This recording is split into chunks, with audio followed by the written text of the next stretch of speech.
Hey everyone, welcome to another edition of PowerCore Productions and Podcastings. And in today's video, we're going to be continuing Neon Genesis Evangelion, the Spire's Thesis. What if Shinji was Spider-Man? Part 4. As always, if you are new to the channel, or if you're a regular and like what we have to offer, then please don't forget to like, comment, subscribe, share, and hit that bell for post notifications so you can stay up to date on everything that is PowerCore Productions and Podcastings that has to come out now and in the future. We continue on with this week's set of stories, but due to us doing what I have dubbed as the Daily Double, we've gotten through what would have been this week's worth of stories in 3 days' time. But that still leaves us with 3 more days worth of fun. And I can't think of anything better than starting off where we left off. So with today's video, we're going to be doing Neon Genesis Evangelion, and in the afternoon/evening, we'll be doing Spy X Family.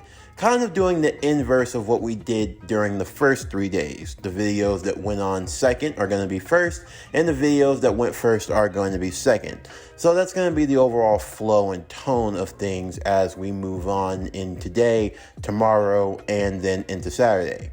Again, this isn't going to be a regular thing. This is just something I want to try to do every now and again. And yeah, I am doing it to play catch up. But I enjoy making the content, and I thank you all for listening and being a part. But anyway, without further ado, let's get into today's video. So as always, sit back, relax, and enjoy the show.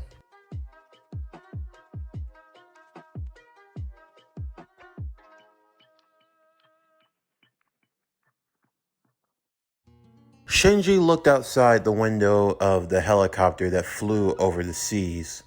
He, along with Penny, Kinsuke, and Toji, were invited by Miss Sato to join with the United Nations naval fleet known as Over the Rainbow, to pop in on midway through the voyage, or the final leg of the journey, so to speak. This naval fleet was charged with the transfer of Eva Unit 2, along with its pilot, the second child. Of course, the members of the fleet were not too thrilled about carrying around what they dubbed as just a large toy.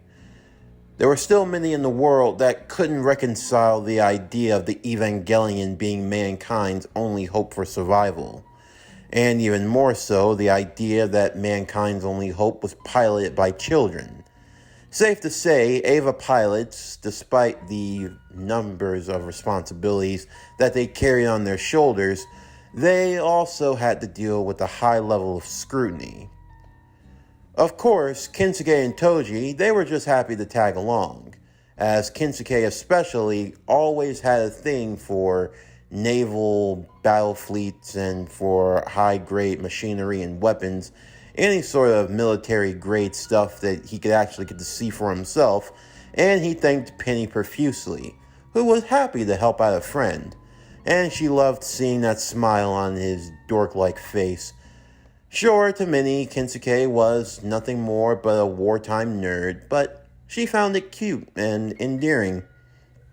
Of course, though, she wasn't going to be bringing along her spider mech armor, unfortunately.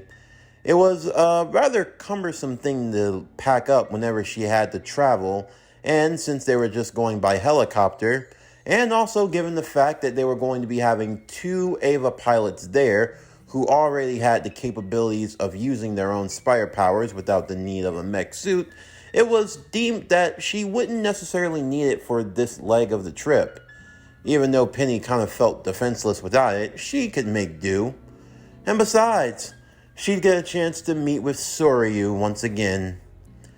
As the helicopter would finally land on the ship where Eva Unit 2 was going to be stationed, Masato would greet the children to the newest member of NERV's fighting force.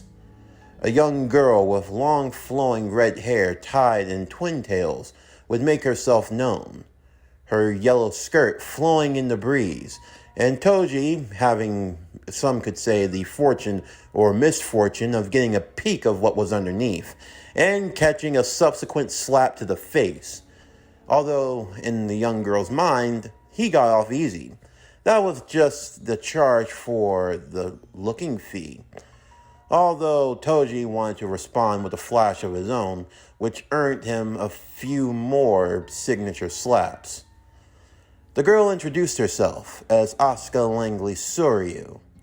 She spoke with a high level of gravitas, believing that she had finally matured and came into her own rather well, which Misato would quote.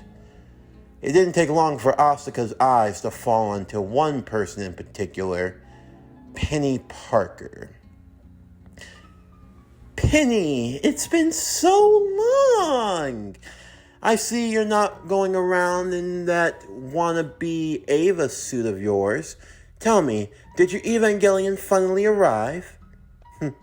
Unfortunately, no, but it'll be here soon. Well, I wouldn't expect any less. After all, your Ava's coming from the United States. What, from that backwater part in particular? New York? There's more to the United States than just New York, Asuka. Just like I'm sure there's more to Germany than just schnitzel and bratwurst. There are delicacies, something you would know nothing about. Now, ladies, settle down, Misato would say. It wasn't lost on anyone that the redhead did not have high regards for the Parker. Funny. A universe where a red-haired girl doesn't like a Parker? Well, hell maybe has finally frozen over. Or maybe some guy named Paul fucked over the canon. But we won't talk about that. Back to the story. In either case, Asuka's eyes then settled upon the other. So, you're the famed Shinji Ikari. Or, as the news calls you, Spider-Man. Yeah, that's me. And I take it you are? Well, I certainly won't be called Spider-Woman. It's safe to say that Wonder Girl already has that distinction. And I won't be taking Spider-Mech either. I am the second child, the true pilot of a real Evangelion. Of course, you can call me Asuka, or you can call me Master. I don't care either way. And as far as codename goes, I am Arachne. Thank you very much. Wait, so you have a suit like the rest of us? I mean, first off, I'm not like Parker over there. I don't have to use a mech suit. My powers are a part of my body, just like yours. Asuka held up her wrist to show that she had a transformative bracelet, just like the one Shinji had. I have a suit of my own, although I don't go around in that dingy blue and red that you sport. No, I have my own style and my own flair. Well, I'm glad to see you all are getting along nicely. Masato's heart almost dropped hearing that voice. Kaji? Misato! If I live and breathe, you're as stunning as the last day I saw you! Kaji now found himself catching a slap to the face. And, well, when you knew about the relationship history between these two, it wasn't hard to realize. And things got even worse on the ship when everyone found themselves crowded inside of an elevator. And distinctly when Penny, Asuka, and Misato would all yell for whosever hands they were to get out of that area. They had no business touching it. Well, Toji and Kaji apologized. Kensuke was about to apologize, but then Penny whispered, "It's okay." Alright then. As everyone went to the common area for coffee and for small talk, safe to say there were a few people who were on ice. One being Asuka, seeing as how she was sizing up Shinji in particular. She had heard the stories about him, the battles he had had. She had even seen some of the footage. An amateur. A second-rate pilot in a second-rate Ava. No, second-rate would be too good for him. And then there was Penny, a girl that wasn't even piloting an Ava yet because hers hadn't even arrived. So what was she doing, huh? and that glorified fake Eva that she rocked as armor. In either regards, though, Shinji wasn't a complete and utter loss. The boy had potential. The power had taken to him well. He was slightly more buffed and toned, refined even. His muscles, they weren't anything bulging, but the boy was still growing into his own. Maybe in a few years, he might even be a decent looker. He wasn't anything like Kaji, though, Asuka would think. But even still, he could afford to be decent. At least he didn't seem to be totally spineless. Although still, Asuka wasn't going to do something as foolish as actually give the boy proper praise. No, Asuka still had her pride about her, and she wasn't going to fork that over so easily. All the same, though, Asuka did want to show off to the boy, especially after hearing about how high his sync ratio was with his Eva, and how he had done that in just his first time ever piloting it without any proper training. While everyone else continued their look around, Asuka would pull Shinji over, bringing him to the area where Eva Unit 2 was still in cryostasis, just waiting to be shown off. She wanted to show the true superiority, noting that the prototypes, Eva Unit 0 and Eva Unit 1, were used as the base models for her proper Evangelion. Shinji was, well, not really impressed, but he gave her a golf clap and smiled happily. She quickly jumped off of the Eva and landed in front of him, before throwing a set of punches and kicks, her skirt flying up like a piece of paper in the breeze. Shinji trying his best not to get a look, although low-key he might have wanted to, as he blocked every punch and kick she threw at him before finally he was able to pin her against the wall.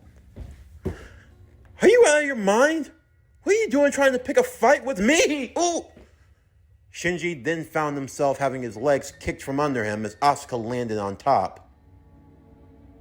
Not bad, Ikari. Although just as I thought. You're amateur. Amateur? You're the one that started picking fights and trying to throw me off guard. That's what you think? I just wanted to see what you could do in the heat of the moment. And it seems I have the upper hand. You're definitely not bad. You're good at dodging, I'll give you that. But still, I don't know what everyone sees in you.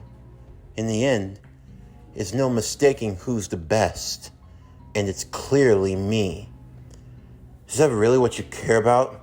Being the best? Of course. Just because we may all share the power of the spider, there's a hierarchy, and I am the one who will be on top. Well, Your Highness, you can have it. I don't even want the throne. That's what they all say. Only the ones who aren't good enough to take it. Just then, the two of them could hear the sound of slurping, like someone was drinking from a cup.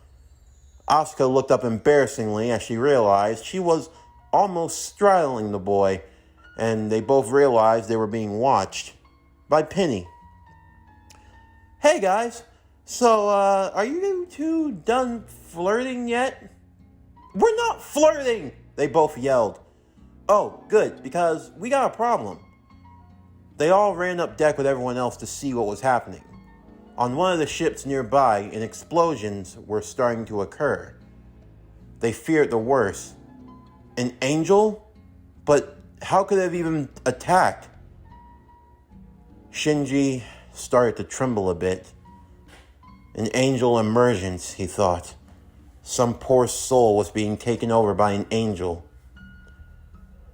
After dealing with the last attack, though, Shinji, he had come to a realization. As much as he wanted to save those who had been taken over, who knew if there was even going to be a chance for him to do so? In the end, the only thing Shinji could do was give whoever was suffering a swift and painless death. It wasn't like Shinji looked forward to it, but still he knew what had to be done. And right now, If he didn't stop that rampage, more lives would be lost. Without even hesitating, Shinji transformed. Spider Changer!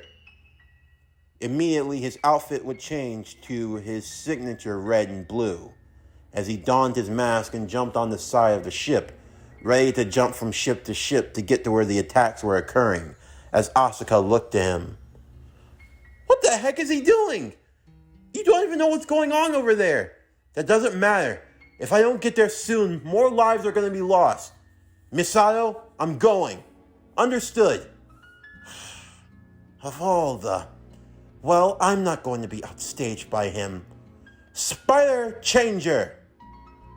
Asuka would then change as well, her outfit design being that of a slender black-like suit with long arm boots and gloves in the form of the color of white, with a white spider etched across her chest, wearing a black mask as well.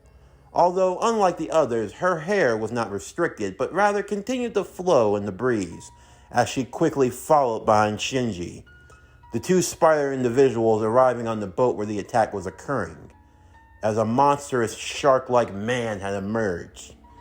He was now to be classified as Tiger Shark, or the sixth angel, angel of the fish, Gagahil. So, that's the thing, Asuka would say. I never thought I'd actually see an angel emergence. It must have been one of the crew members, Shinji said. We need to get the others out of here and get him restrained. Tiger Shark would go on a rampage, men using their guns firing at him trying to subdue him, but little to no effect. Shinji would jump in, tackling Tiger Shark, slamming him down onto the hull of the ship as the two of them began fighting, as Asuka would help with the evacuation. With the ship now being empty, Shinji was now free to cut loose, Tiger Shark throwing him onto the deck where the other jets had been stationed. Shinji, however, was able to catch a large barrel and slam it right in the Tiger Shark's face, before Asuka would display her abilities. She would use telekinesis, a signature power that she had gotten when her spider power emerged. As she did so, she focused all of her efforts into making a fighter jet lift into the air, before sending it flying at Tiger Shark, knocking him into the waters below. She had slammed it into him with such force that should have been able to kill him, although that wouldn't be the end. Killing it was just the first stage. The second was when the angel would emerge proper, and it was only when it emerged that its core could be destroyed. We're going to have to use the Eva. Come on. Wait, what? Well, it's time for me to show you what a real pilot looks like in action. You're already transformed, so you can join me. We're hopping in the Eva. But I don't wanna... Before Shinji could finish, though, he found his chest being stuck with web as Asuka pulled him along, like an owner leading a dog.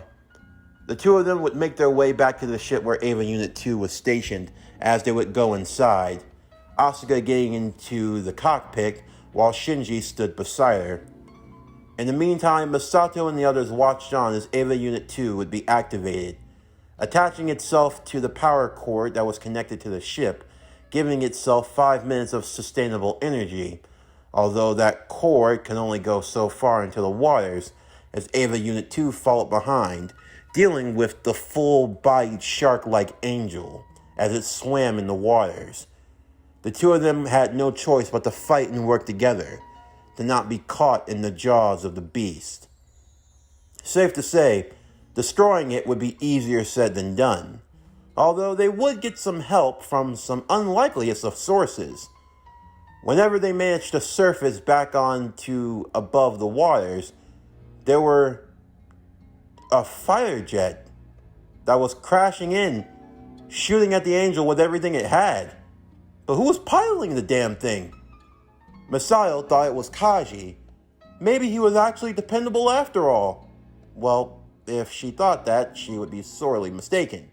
You see, Kaji had some important pieces of work that he just couldn't let get destroyed. So he was going to be on a plane, all right, that was going to get him to safety. But he was going to leave everything to Misato. She could handle it. No, the two individuals inside of that fighter jet were Penny and Kintsuke. Hi, guys! While Penny was manning the torrents and the weapons, firing everything they had, Kintsuke focused on flying. Wait, dude, Toji would yell through the intercoms. You know how to fly that thing? Yeah, come on. Oh, what did I tell you when I was doing that test piloting training? Oh, I thought you were just playing video games. You idiot! Of course I wasn't. If you had been paying attention and came along, you could have been flying one of these things too, you know. Wait, Penny, you're in there with him? Misato would say. Yeah, unfortunately, I don't know how to pilot this thing, but Kintsuke does. But I do know how to use the weapons well enough, like this. She then pushed the big red button and fired off all of their payload into the Angel. They managed to destroy one of its eyes, so that was good. But now they had no weapons and they were just flying around. Well, there's only one thing we can do. What's that? Kintsuke would ask. We're going to kamikaze this thing right into its head. What? You do know that's going to get us killed, right? Don't worry. These things have ejector seats with parachutes. We'll be just fine. Wait, but I don't really want to dive in! Wait, no! Without any warning, Penny would then send the plane diving headfirst into the head of the fish-like Angel, while Kintsuke had to make sure that they were all strapped in before pulling onto the emergency escape latch as the two of them in their seats went flying high into the sky above as their parachutes would ignite. They watched as the jet would crash down into the waters below, smashing headfirst into the head of the Angel, as Penny would just simply be on a major high. Let's go! We did it! Woo, woo, woo, woo, woo, woo, woo, woo, woo! Come on, Kintsuke, celebrate with me! You just crashed an expensive military jet into the ocean like it was nothing. I could have taken that thing home. Don't worry, it's fine. I'll get you another one, I promise. Uh-oh. What? A gust of wind. While the two of them went flying off to who knows where and Toji had to try to help get them down, Misato had to focus on the children stuck in the Eva at the bottom of the sea. The best plan they could come up with was evacuating two more of the armed torpedo ships and then guiding them down into the depths below to crash them inside of the mouth of the Angel and then unleash their full payload and destroy it. Thankfully enough, Shinji and Asuka, there together, were able to put everything they had into the controls, lifting up the Angel's mouth and holding it open in Eva Unit 2, long enough for the two torrent ships to crash straight into its mouth, before swimming up to the surface as they caused a massive explosion, destroying the Angel in the process. Although, safe to say, they had incurred a lot of damage, it was fine. NERV blew up stuff way more expensive like this for breakfast, so the UN's budget could handle this all well and good. As for Asuka, she wasn't sure of what to think with Shinji. On one hand, the boy seemed too lax, too reserved, almost like he didn't care about anything at all. But then, the way he was able to step up, the way he got into the fight and battled against that being without any care or worry for himself, it was almost admirable, although extremely foolish. By the time they all arrived to Japan, Ritsuko could see that the group had definitely been put through their paces. Katsuragi, you were just supposed to go and do a pickup. I didn't think you'd have to go and have another adventure. Say, where's Kaji? If I ever see that lowlife, no good, I need a drink. But it's only 3 in the afternoon. I know that. Oh, well, she's probably going to be out of it for the rest of the day. But in the end, I've gotten a lot of good data from this. So thank you, Asuka, Shinji. Yeah, no problem.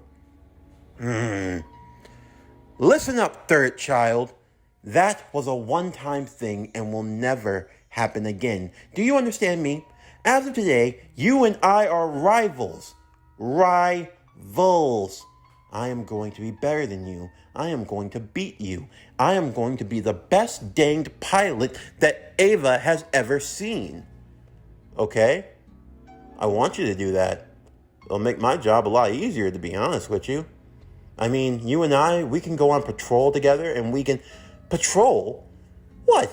You think we're some type of comic book superheroes? You think this is some sort of manga? We're here specifically to fight the angels. Not to be the guardians and protectors of this city. But I mean, you're here, so you'd think you might wanna... Asuka didn't even bother listening as she simply stormed off. As for Shinji, well, it had all been another day's work for him, he guessed. Although, safe to say, with yet another pilot in the mix, life was definitely not gonna be slowing down anytime soon for our favorite spider hero. In the meantime, inside of the top headquarters of Nerve, Gendo Ikari sat at his desk as he overlooked the case that had been given to him. I've got to say, Ikari, that son of yours is really a piece of work. I'm aware, Kaji. He always finds a way to do something that leaves me utterly miffed. You could say proud or impressed. You are a father. Those sentiments do little to help in this matter. But in the end, I have what I need. Although I can't help but wonder, why did that angel suddenly appear? Was it after the kids, the Evangelion, or maybe what was in that case? All is going according to plan. Although you should be careful. Even in its cryogenic stasis, that thing is still dangerous. The first angel, Adam. Along with that, you also have what might be the last egg. The egg of Garia. I'm aware. It means finding a pilot will definitely be crucial. And the next pilot we find may very well be the last. The last person who can even take on the egg itself. Of the Angel of Spiders. This concludes Neon Genesis Evangelion, The Spider's Thesis. What if Shinji was Spider-Man? Part 4. As always, if you enjoyed today's video and everything else that we have to offer, then please don't forget to like, comment, subscribe, share, and hit that bell for post notifications so you can stay up to date on everything that is PowerCore Productions and Podcastings that has to come out now and in the future. Stay tuned for tomorrow's video as we continue Jujutsu Kaisen: The Spider's Curse. What if Miles Morales was Sukuna's vessel? Season 1, Part 4. But anyway, that's going to do it for the end of today's video. I'm Javon Harrington with PowerCore Productions and Podcastings, signing off, and I'll see you next time.